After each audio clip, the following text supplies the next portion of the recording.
What makes certain criminals stand out is their extraordinary shift from one dark path to another. Take, for instance, the cartel's infamous stew maker, who was notorious for dissolving bodies to erase evidence. Similarly rare are inmates like the infamous domestic bombers Terry Nichols and Eric Robert Rudolph show how some criminals act on their evil plans in the most unsettling ways. So let me take you on a journey to discover the rarest inmates in history. Joaquin El Chapo Guzman. Well, Joaquin El Chapo Guzman is not your run-of-the-mill criminal. He's almost like a character straight out of a high-stakes thriller. This guy led the infamous Sinaloa cartel for decades and overlooked a mega operation that funneled narcotics on an industrial scale. Think mountains of drugs, cocaine, meth, you name it, shipped into the U.S. But it wasn't just the drug trafficking that made headlines. It was his audacious escapes that turned him into one of the rarest inmates of all time. In 2015, El Chapo was in a maximum security prison in Mexico. Everyone thought that this time they had got him good and he had no chance of escaping. But El Chapo had other plans. His loyalists meticulously dug a tunnel about a mile long leading right into his cell's shower area. They even had a motorcycle rigged on rails, lights, ventilation, and months of planning to pull off a great prison escape. He literally slipped under the noses of Mexican authorities. This wasn't his first prison escape, though. He was first captured in 1993 in Guatemala and then was extradited and sentenced to 20 years in prison in Mexico for murder and drug trafficking. He simply bribed multiple prison guards and escaped from a federal maximum security prison in 2001. With a sentence to life imprisonment, he is currently incarcerated in ADX Florence, Colorado, United States. The next entry comes from another notorious cartel, and he's dangerous in ways you might not anticipate. Santiago Mesa Lopez. Santiago Mesa Lopez might not be a name most people are familiar with, but his haunting nickname, El Pozolero, the stew maker, tells you all you need to know about his grim line of work. This guy was the go-to cleaner for the Tijuana cartel, but not the kind you're thinking of. His job was to make problems disappear quite literally by dissolving human bodies in acid. When arrested, Mesa Lopez confessed to submerging bodies in a tub filled with acid and sodium hydroxide while stirring the bodies for 8 hours until everything but the teeth, nails, and some bone fragments dissolved. It's estimated that he dissolved at least 300 bodies over the years. And do you know how much he was paid to do this job? He told reporters that the cartel paid him around $570 per week. He was arrested in 2009 by the Mexican army. He was then sentenced to 10 years in prison in 2012, about to be released 2 years ago. A court ruling gave him an additional 30 years in prison for kidnapping and his ties to organized crime. Interestingly, the court didn't give him extra sentencing for dissolving bodies in acid. He is currently held at the Federal Social Readaptation Center, number 1, located in the state of Mexico. Next up is someone who no one thought was running a notorious website on the dark web. Ross Ulbricht.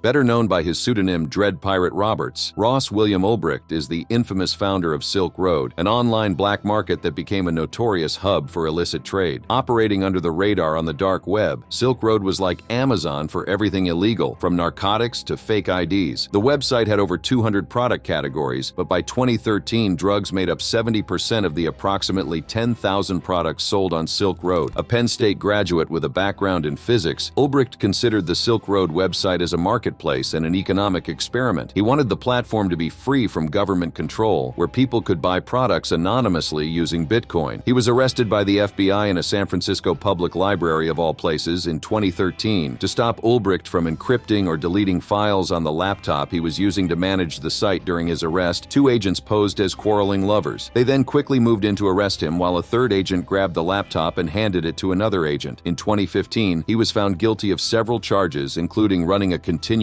criminal operation, distributing narcotics, online drug trafficking, conspiring to distribute narcotics, conspiring to commit money laundering, trafficking in fake IDs, and computer hacking conspiracies. He received a life sentence without parole. He is currently serving a sentence at the United States Penitentiary in Tucson. Now let's shift our focus from the digital underworld to a more explosive entry. Eric Rudolph. Known as the Olympic Park Bomber, Eric Robert Rudolph was responsible for a series of bombings that were motivated by anti-gay and anti-abortion sentiments. His most infamous attack occurred during the 1996 Summer Olympics in Atlanta, where a bomb exploded in Centennial Olympic Park, resulting in the death of 1 person and 111 injuries. It was the first of 4 bombings committed by Eric Rudolph in a terrorism campaign against the U.S. government. Rudolph carried out 3 additional bombings. He targeted an abortion clinic in Sandy Springs, a suburb of Atlanta, on January January 16, 1997. He then bombed the Other Side Lounge, a lesbian bar in Atlanta, on February 21, 1997, which injured 5 people. His third attack was on another abortion clinic in Birmingham, Alabama, on January 29, 1998. This last attack resulted in the death of Robert Sanderson, an off-duty Birmingham police officer working as a security guard in uniform, and severely injured nurse Emily Lyons. Rudolph's bombs were packed with nails to serve as shrapnel. For years, Rudolph managed to elude the FBI, living off the land in the Appalachian wilderness. His time on the run ended in 2003 when he was arrested while scavenging for food behind a grocery store in North Carolina. In 2005, Rudolph entered a guilty plea to various state and federal homicide charges through a plea agreement. He accepted 4 consecutive life sentences to avoid a trial and the possibility of receiving the death penalty. He is currently serving his time at the ADX Florence Supermax prison near Florence, Colorado. Now let's move to another American terrorist who shares a cell block at the ADX Florence with Eric Rudolph, Terry Nichols. Terry Lynn. Nichols is known for his role in one of the deadliest acts of domestic terrorism in U.S. history, the Oklahoma City bombing in 1995. Alongside Timothy McVeigh, Nichols planned and executed a truck bombing at the Alfred P. Murrah Federal Building, which resulted in the tragic deaths of 168 people, including children, and injured hundreds more. Similar to Rudolph, Nichols had anti-government views that only grew as time went on. What makes Nichols one of the rarest inmates isn't just the scale of his crime, but also the legal repercussions that followed. Unlike McVeigh, who was executed in 2001, Nichols received life sentences without the possibility of parole. He was convicted on federal charges of conspiracy and involuntary manslaughter for the deaths of federal agents, and on state charges, he was found guilty of 161 counts of first-degree murder. Consequently, he was sentenced to 161 consecutive life terms without the possibility of parole, the longest prison sentence ever given to an individual. Is incarcerated at ADX Florence, a super maximum security prison near Florence, Colorado. Next up is a rare inmate that is infamously called Dr. Death, Michael Swango. Here's a bona fide doctor-turned-serial killer. I'm talking about a trusted medical professional who, instead of saving lives, was secretly taking them. Michael Joseph Swango's modus operandi involved poisoning victims, often using arsenic, which he administered discreetly to unsuspecting patients and colleagues alike. He is estimated to have been involved in as many as 60 fatal poisonings of patients and colleagues in the United States and Zimbabwe, although he admitted to causing only 4 deaths. For years during the 1980s and 1990s, he roamed the halls and rooms of hospitals nationwide, gaining a suspicious reputation as patients began mysteriously dying under his care. After suspicions led to his initial arrest for fraud related to falsifying his credentials, he exploited the legal system's gaps to gain his release. Remarkably, he then secured medical positions across various states and even internationally. Michael Swango's eventual arrest in 1997 was the culmination of international cooperation and heightened suspicion surrounding his fraudulent activities. Thanks to the sufficient evidence collected against him, Immigration and Naturalization Service agents were able to apprehend him. In July 1998, he was sentenced to 3.5 years in prison, and on July 11, 2000, less than a week before he was due to be released from prison on the fraud charge, federal prosecutors on Long Island, New York, filed a criminal complaint charging Swango with 3 counts of murder and 1 count each of assault, false statements, mail fraud, and conspiracy to commit wire fraud. Swango was formally indicted on July 17, 2000, and pleaded not guilty, and on September 6th, he pleaded guilty to the 3 murder counts, as well as counts of wire fraud and mail fraud. He was sentenced to 3 consecutive life terms without the possibility of parole and is serving his sentence at ADX Florence at his own request. Moving from one serial killer to another, the next inmate on the list is someone who thought the authorities would never be able to catch him: David Berkowitz. Known as the Son of Sam, David Richard Berkowitz unleashed a reign of terror that began in 1975 and gripped New York City until his capture in 1977. Over this period, Berkowitz killed 6 people and wounded 11 to start one of the most extensive manhunts in the city's history. His crimes were not just brutal, but came with a psychological twist. He sent mocking letters to the police and the press. His method of killing typically involved approaching young couples in cars during the late hours and shooting them with a .44 caliber revolver. The random nature of the attacks made it difficult for the authorities to capture him. In one of the letters, Berkowitz claimed that demonic forces compelled him, specifically that he was following orders from a demon manifested in the form of a dog owned by his neighbor Sam. The breakthrough in the case came when a witness noticed a man getting away from a parking ticket near one of the crime scenes. This seemingly insignificant detail led the police to Berkowitz's car, where they found a rifle and a .44 caliber gun. Berkowitz was arrested outside his apartment in Yonkers, where he immediately confessed to all the shootings. He received the maximum sentence of 25 years to life in prison for each count, with the sentences set to run consecutively. He is currently at Shawangunk Correctional Facility, New York. Next is a mastermind of the 1993 World Trade Center bombing, someone who was caught while he was making another bomb. Ramsey Yousef. On February 26, 1993, a car bomb weighing 1,000 pounds exploded in the garage beneath the World Trade Center, killing 6 and injuring 1,042 others. The attack was orchestrated by Ramsey Ahmed Yousef, a member of Al-Qaeda, along with 3 accomplices. It wasn't until 1995 when he was captured by the Pakistani Inter-Services Intelligence and U.S. Diplomatic Security Service in Islamabad, Pakistan, while attempting to plant a bomb inside a doll at a guest house. Following his arrest, Yousef was extradited to the United States, where he faced trial in the U.S. District Court for the Southern District of New York. He was tried alongside 2 co-conspirators and was ultimately convicted for his involvement in both the 1993 World Trade Center bombing and the infamous Boyinka plot, which aimed to simultaneously explode 12 U.S. jetliners mid-air. For his crimes, Yousef received 2 life sentences, plus an additional 240 years. During his trial, he boldly admitted, "Yes, I am a terrorist and proud of it." Yousef is currently serving his sentence at ADX Florence, high-security prison near Florence, Colorado. And by the way, Yousef converted to Christianity in 2007. Speaking of which, the next inmate on our list worked as a local church president whilst committing horrible crimes. Dennis Rader.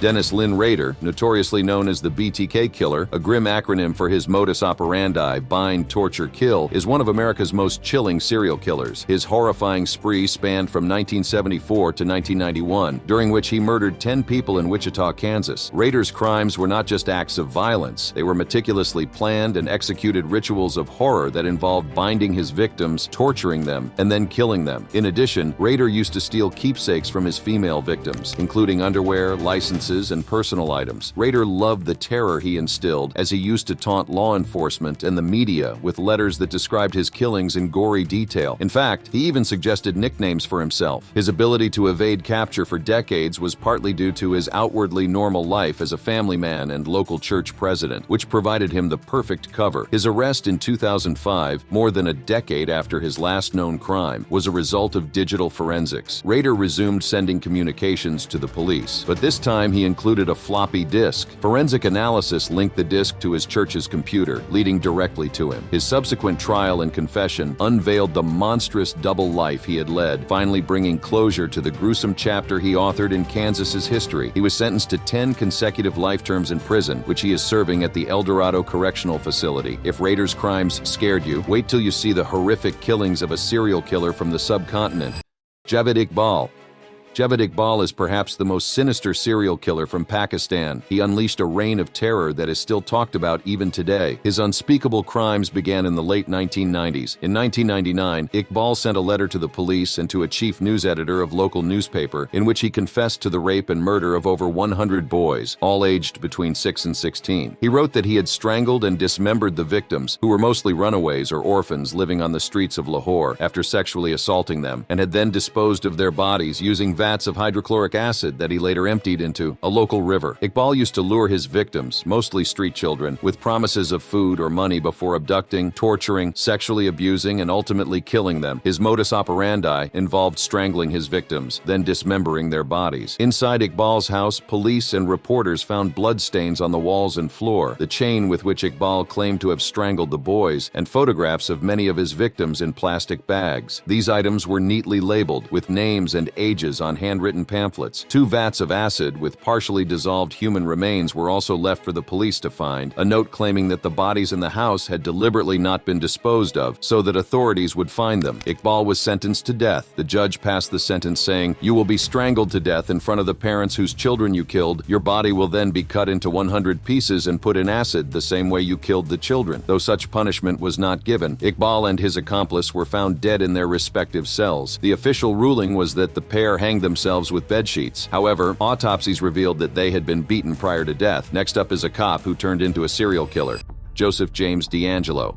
Also known as the Golden State Killer, Joseph James DAngelo is a serial killer who terrorized California from 1974 to 1986. During this time, he committed at least 13 murders, 51 rapes, and 120 burglaries. His crimes were committed with a frightening precision. He would break into homes, often attacking couples, and then commit his horrific acts. For years, DAngelo managed to evade capture, leaving behind a trail of fear and unanswered questions. The breakthrough in the case came in 2018 when investigators used advanced DNA technology to connect him to the crimes. They traced his DNA through a genetic genealogy database, leading to his identification. When arrested, DAngelo, who was a former police officer, was found living a seemingly normal life despite his dark past. In 2020, he was sentenced to life in prison without the chance of parole. As part of a plea bargain that spared him the death penalty, DAngelo also admitted to numerous crimes with which he had not been formally charged, including rapes. Now let's take a look at the 19-year-old bomber behind the terrorist attack in Boston.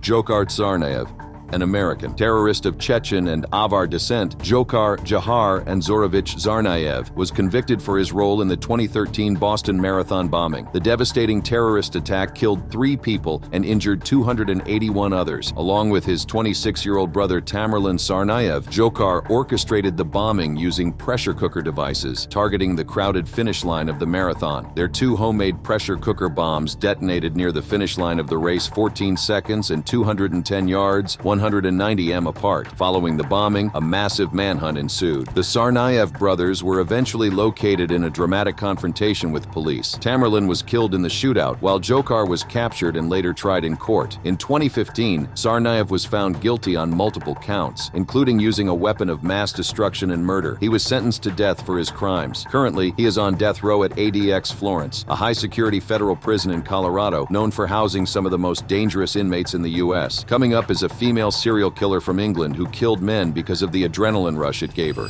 Joanna Den. In March 2013, Joanna Den went on a shocking 10-day spree of violence that left a trail of horror. She killed 2 of her roommates and her landlord, then viciously attacked 2 men she encountered while they were walking their dogs. Den, alongside her accomplice Gary Richards, had a grim ambition to murder 9 men, inspired by the infamous duo Bonnie and Clyde duo. After the murder of her 3rd victim named Kevin Lee, his family reported him missing, only for his body to be discovered in a ditch. Den quickly became a suspect, but she and Richards managed to flee before police could question her. Their escape lasted just 2 days before they were tracked down. Dennehy's arrest seemed to amuse her. She laughed, joked, and even flirted with the booking officer. While awaiting trial, a diary was found detailing an escape plan involving cutting off a guard's finger to trick the security system. This led to Dennehy being placed in solitary confinement for 2 years. Once convicted, she was sentenced to life in prison without the possibility of parole. The judge emphasized lack of normal emotions was the reason for the severe sentence. Next up is another healthcare professional who turned into a serial killer, Charles Cullen.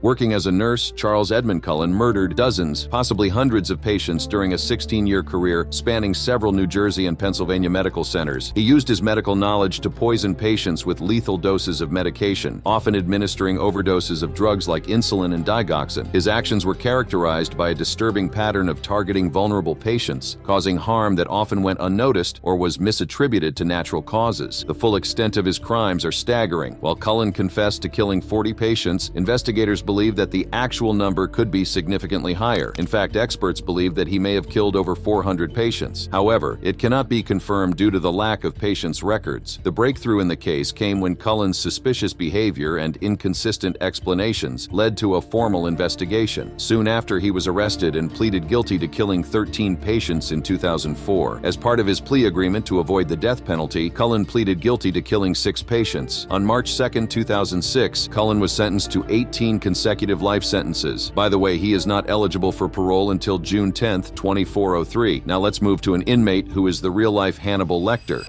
Robert Maudsley.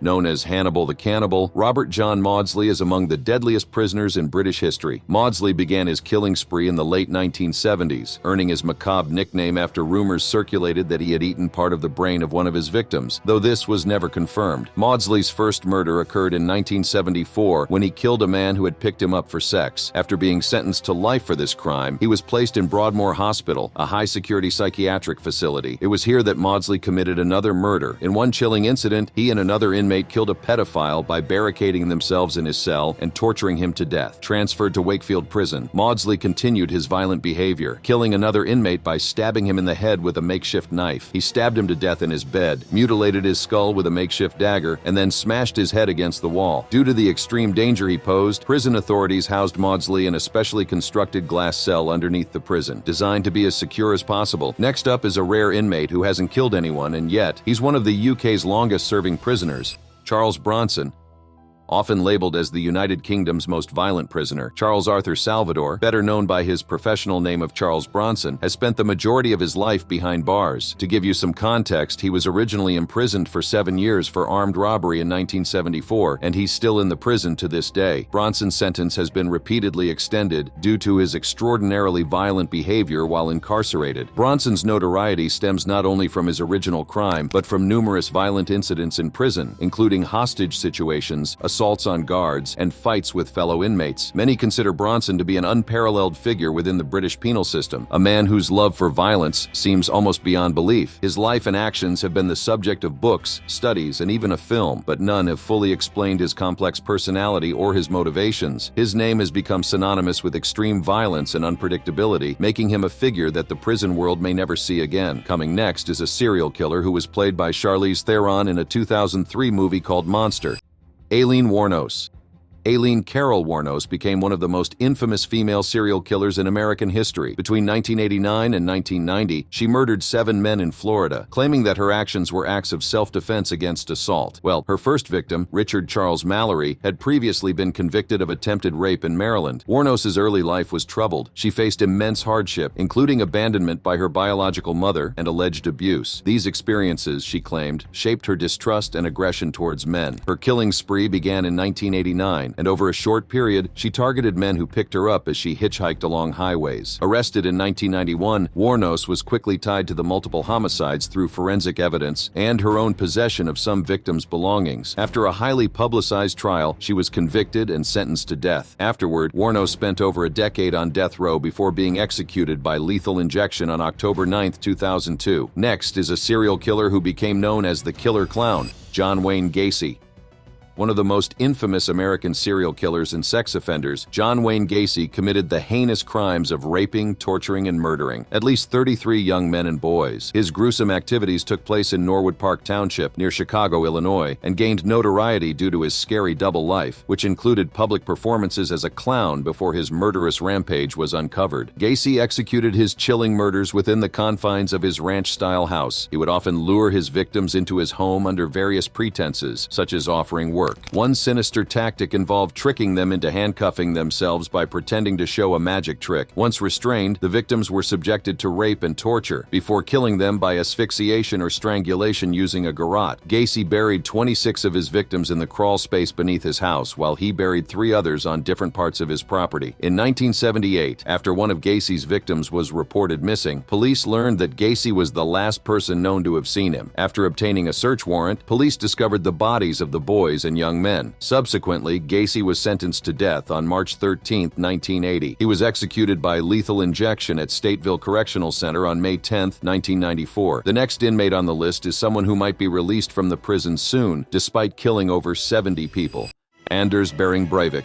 This is a person who orchestrated one of the deadliest attacks in Norway's history on July 22, 2011. The Day of Terror began in Oslo, where Anders Behring Breivik detonated a van bomb in Regjeringskvartalet, the executive government quarter, killing 8 people. This initial attack created a chaotic diversion, allowing him to proceed to his next big target, the island of Utoya. There, a summer camp organized by the Workers' Youth League was in session. Disguised as a police officer, Breivik gained the trust of the camp attendees before starting a ruthless mass shooting that lasted approximately an hour and a half. He methodically moved across the island, targeting the unsuspecting youth, and ultimately killed 69 people, most of whom were young participants of the camp. His actions were driven by extreme right-wing ideologies and a desire to make a political statement against multiculturalism and the immigration policies he believed were diluting Norwegian culture. He surrendered to the police without any resistance. He is currently serving a 21-year sentence, the maximum a court in Norway can impose, though it can be extended for as long as he is deemed a threat. By the way, he has sued the government of Norway for violating his human rights by keeping him in prison isolation. The last entry on the list is someone who was not only a serial killer but also a serial confessor. Henry Lee Lucas.